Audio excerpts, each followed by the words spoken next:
Live from the Business RadioX studio, welcome to Time Well Spent with Julie Hullett, your source for inspiring stories of busy people who have made more time to do what they love. Now, here's your host, Julie Hullett. Welcome, everyone. I'm so glad you could join us today. My guest is Donna Drehmann. Donna has lived in Nashville for over 25 years and has been a wonderful corporate citizen with all of her volunteer work, multiple board positions, and she is known all over the community for a lot of different things. She currently is the Director of Customer Experience at Eargo. Welcome, Donna. I'm so glad you're able to join us today. Hi there. Good to see you. I've been racking my brain about how we met initially. And I know it's way back there, 2008, 2009. Is that right? It's been a while. It has been a while. And I think I might know the answer.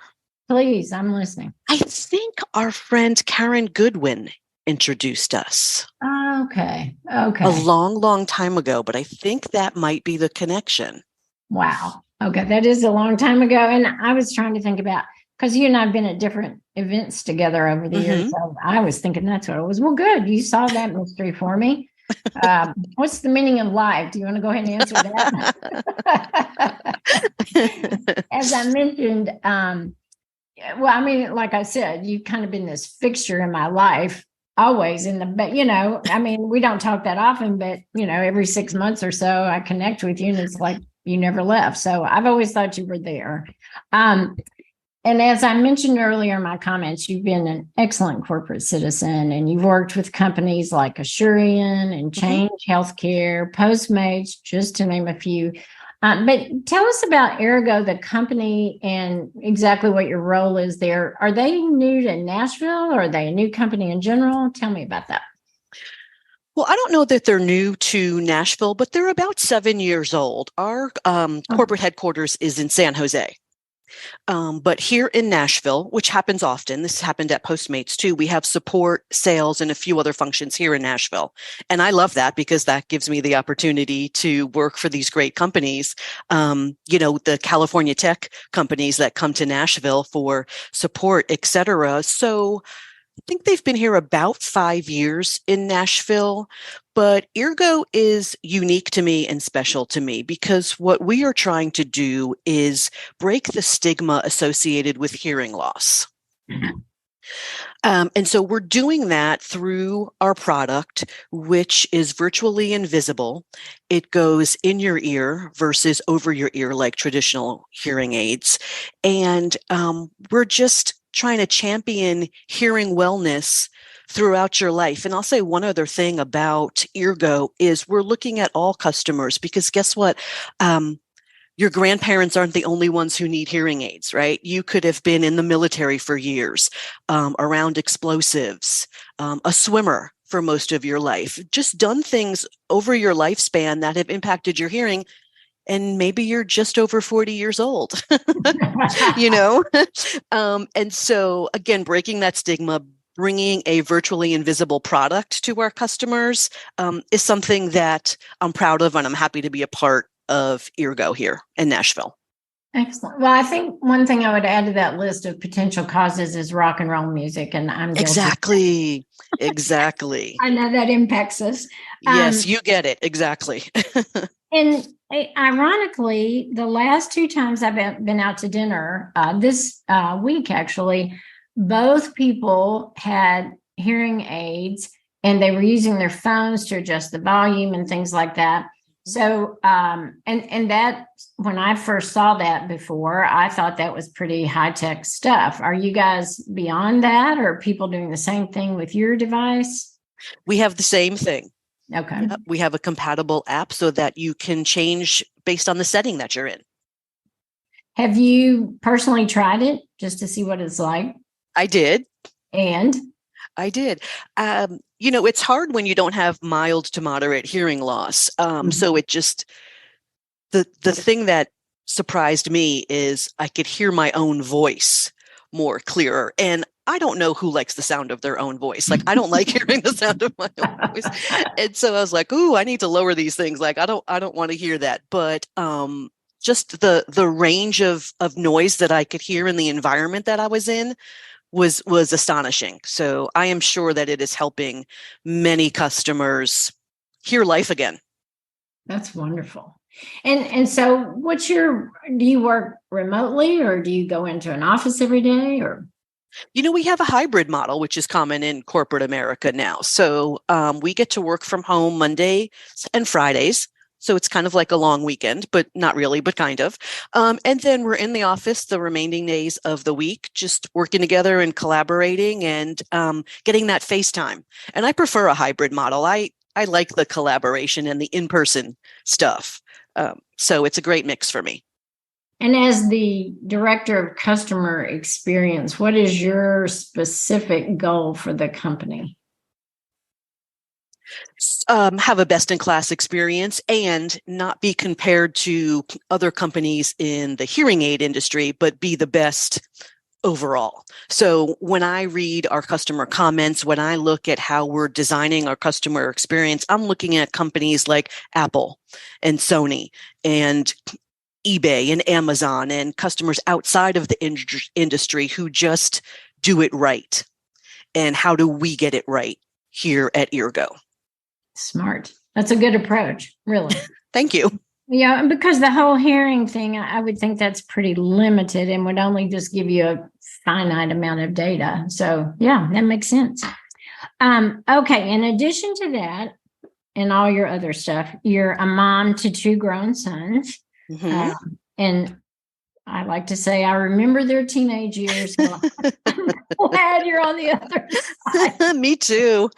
What an adventure. If you remember in those days, I referred to you as Saint Donna. There's a reason for that. And I also know that you're a sports fan and you go to a lot of local sporting events. You mentioned I was asking you about being an expert, and you said designing optimal customer experience, which you just illustrated, and then all things Preds. And I've Correct. seen that demonstrated online, and we'll just leave that there. And Net Promoter Score. Now, that's market research. Is that what that term comes from? Talk about that. It's a customer loyalty metric that has been around for over 10 years, probably close to 20 years now. And you are probably familiar with it, but you don't know. So I'm sure you've taken a survey and you've been asked the question, how likely are you to recommend this company? Yes. And that is the Net Promoter question. So based on how people respond to that question, based on the rating that you give to that question, a company can determine their loyalty and their repurchase potential and just the overall satisfaction, loyalty of their customer base. And so we use that here at Eargo. It's a company metric that is used worldwide, but that's what I specialize in. And I feel like I'm part detective sometimes when I try to understand when you give us high scores, why is that? When you give a low score, why is that?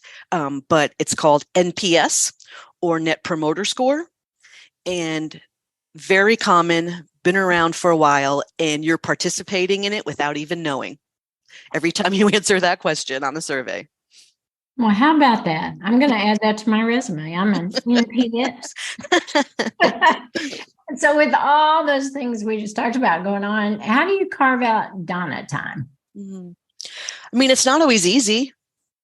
I have to be intentional with it. And here's what I learned over time is that it's okay to say no. So I've decided, hey, if I get asked to do something, join friends with doing something, if I'm not elated about it, if it's not something I'm really excited about, I can say no. And guess what? My friends won't be mad.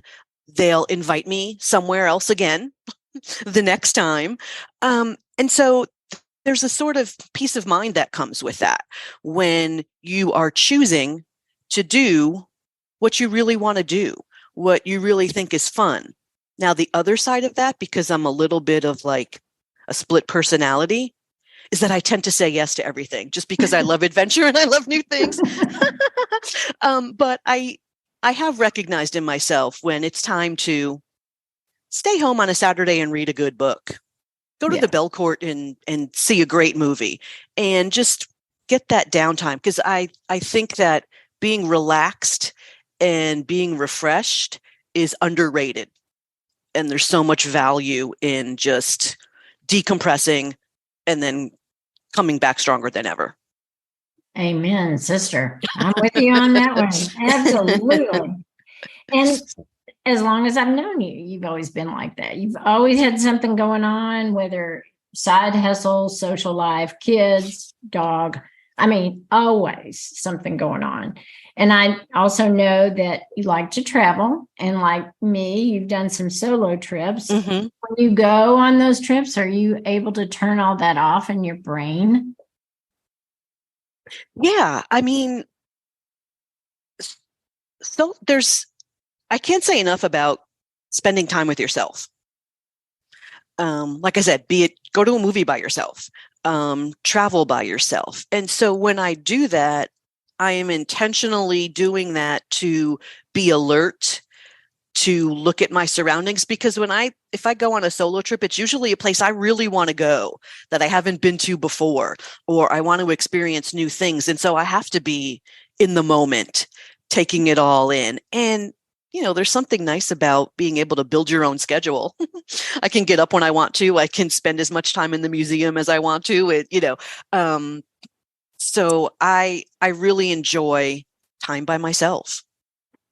I agree with that so much. When I travel by myself, what I find is I meet so many interesting people. That is so true. You're so open. And again, you don't have that agenda. You don't have to worry that the person you're with wants to do something different. And I talk to people that normally I would be talking to my companion. So that's a wonderful thing. It really is underrated. That is so true. I will tell you, thank you for reminding me of that, because my first solo trip was to Iceland. That's not a humble brag. It's just that I'm a crazy adventurous person. And I think you know that about me. So I was talking to other people and meeting strangers. And I'm a little embarrassed to say this, but through that, I realized that I'm an engaging person. I'm interesting. Like, strangers want to talk to me. But if I wasn't by myself, to your point, like, I would just had my back to them and talk to whoever I was traveling with. And so that was a nice reality check, kind of a reminder that I'm interesting. I don't know. You know what I mean? Yeah, I know. It's good to be me, right? I mean, I'm fun, I'm interesting, and I'm pregnant. Yeah, that's a wonderful thing. So if you did have more free time, how would you use that? If I had more free time, I would spend more time volunteering at Nashville Humane Association or other animal shelters. I just love animals. I'm a dog person. And I just wish I could do more with the animals and spend more time, maybe as a foster parent or taking a couple dogs on a day trip, something like that. So when you asked that question, I was like, what would I really do? And it's like, you know what? I'd spend more time around dogs. They're a lot less complicated than humans, in my experience. And that's great segue. You self-published 2 children's book about your late dog, Lady. She was such a gem. She was a little doll. Yeah, she was. But let's not sanctify her exactly. Or what's the word? I mean, she had her moments. She definitely had her moments. Canonized, I guess that's the word. So what are the names of those 2 books? They're both called Things Lady Likes. Okay. And we have an original edition, and then we have a holiday edition. And really what I was trying to do was just bring some diversity into these books through the eyes of Lady. And so one example is we learn in the first book really early on that Lady's adopted. She's from Nashville Humane. And we learn that Lady likes to play with all kinds of dogs, even dogs that don't look like her. Oh. And so the natural next step was, let's do a holiday version for holidays that Lady likes. So we can bring in Diwali and Hanukkah and Kwanzaa and Easter and, the traditional holidays.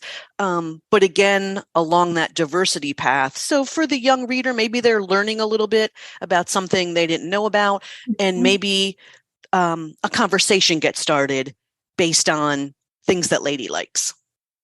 That's brilliant. Well, self-publishing, that's kind of a mountain there. What surprised you about that? It surprised me that it was easy to do until it wasn't. So by that, I mean, I'm published on Amazon. So that's where you can find the books. And, they have a program, Amazon KDP, where you can upload your book and publish it. And so there's some easy things about that process, about what's the title of your book, what's it about, et cetera. And then it's not easy when they ask you about bleed and upload your diagrams and create a back cover for your book, and like all of these things that just, for a first time person, you have to do some education. You have to kind of learn about the publishing business. And so for me, it was easy until it wasn't. And the hardest part for me, once I'm ready to publish a new book, is actually getting the draft uploaded so that all the pages are aligned and the words are aligned on the page and all of that kind of stuff. It's just not easy for me to do, but once you do it, it's out there in the universe and it's there forever. It does sound like work. It is work, but I'll tell you, I did a little cheat. Like, I didn't do the illustrations, right? Okay. I just wrote the story. And I used Fiverr. You may be familiar with Fiverr.com, but there are artists and creatives out there that can do illustrations for you. They can record things for you, create music for you. And so my illustrations are done by a lovely lady. She did both of my books, and she is in Pakistan, and we've never met other than through Fiverr. But she has helped me create these 2 great books and these 2 great stories. That's just great. And what a win-win. I mean, for her and for you. And it's just wonderful. I love it. I've sent her 2 copies of the book so that she can see the work that she did. Yeah, that's brilliant. Okay. And another question is, if you had unlimited time, would you be doing more online sports betting? You've always been a gambler. Oh my gosh. Is that in your DNA, or did some uncle teach you that when you were a kid, or what's your story? I will tell you what, like, I'm a native New Yorker. And so my earliest memories are with my dad or my grandparents going to the dog track, going to the horses, because 100 years ago, you could probably bring kids to the track. Like, I don't know that you can do that now. And so it's just always been something that we have done. I mean, my grandparents playing card games after Sunday dinner, and, there's a little gambling going on. So it's just always been around. And now listen, I bet $5 here, $5 there, right? But it just makes the games more exciting to watch, in my opinion. Did you bet on the lottery last week? Did you play that? I bought 2 tickets. Yes. Okay. Well, I did. Yeah. There you go. Next time. I'm not crazy. I know where the big money is. Yeah. So I do try to get in on the big money. Well, the next time you're going to buy a lottery ticket, why don't you just give the cash to me? I think that's the best idea. Done. All right. And I always like to pass on tips to my listeners about how to carve out more time for themselves. And obviously, everything we've been talking about, you're a busy person. Mm-hmm. And you talked about being intentional and being okay to say no. Any other tip you have for them today? I would say find something that you like to do and just do it by yourself.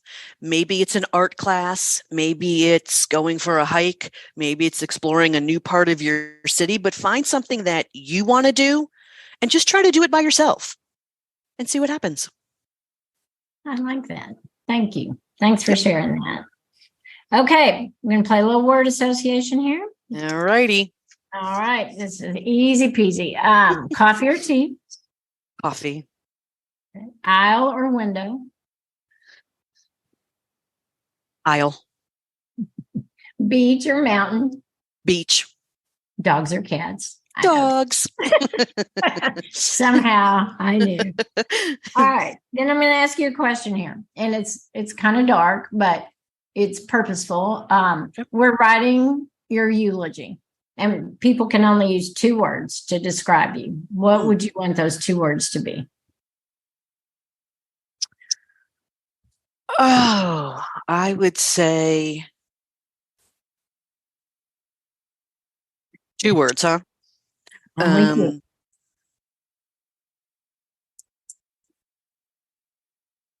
Generous, intentional. Beautiful. Thank you. I like those. I mean, if I had 4 words, no, I'm just kidding. If I had 1,500, I would be here all week, but we don't. Okay, to wrap up, Donna, how can people find out more about Eargo? Like, where do we direct them? And go back to Amazon and talk about your books again. Mm-hmm. So you can go to Eargo.com and you can find out about the Eargo difference. We actually have a hearing screener that you could take on your time, wherever you'd like to, just to kind of gauge your hearing. And it tells you all about our products. We have a couple of different products for all different kinds of customers. So Eargo.com would be the best spot to go to. Also on Eargo.com is a store locator, because we've partnered with Victra, which is part of Verizon Wireless. And so there are some stores that have a hearing screener there and have our product for sale. So Eargo.com is the best place to go. If you are interested in getting a copy or copies of Things Lady Likes, you can go to Amazon.com. Okay. And you can find it there. Lady has an Instagram page, Things Lady Likes, a children's book. She's on Instagram. So you can see our free book Fridays. You can see our Lady Likes to Give Back program, where we donate copies of books or do readings in elementary schools, all kinds of stuff. Wonderful. Well, thank you. And thanks so much for taking time to be here today. I know you could have been doing online gambling. I'm just glad I survived the lightning round. Oh, it was nothing. I did not know what that was going to be about. So I did it. I made it. Yes, you did. You get points for that. All right. Thanks again. Of course. And thank you all for listening. If you have any questions about the podcast, please connect with me on LinkedIn or Instagram. I answer all messages. Thanks again, and we will see you soon. And now here's a time-saving tip.